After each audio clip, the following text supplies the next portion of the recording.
নমস্কাৰ মনিলৰ বৰ্গমণি অনুষ্ঠান সকলো কাৰ্যকলাপলৈকে ধন্যবাদ জনাইছোঁ আমাক নিমন্ত্ৰণ জনোৱাৰ বাবে। আজি কবিতা আবৃত্তি কৰিবলৈ লৈছোঁ।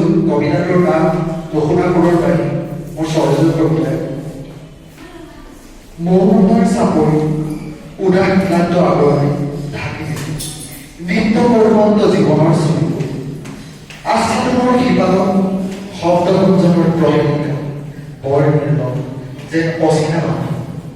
সূৰ্যই আহে গৈ পাহাৰৰ চৰাই সৰু সাতজনাৰ ৰঙা দৰিচা ঘাট পাবলৈ বহুবাৰ নিজৰ অশ্ৰুকণা বাট ভেঙীয়া গ'ল। জুৰি জলস্ৰোততে নদীকে জানি সুদৰ থাকে অস্তিত্ব গভীৰতাৰ থাকে পাবই। সুৰে সুৰে আগুৱাই সুৰৰ গীত আছে মিঠাই কোনে আহি দিব নদীৰ বুকুত খানি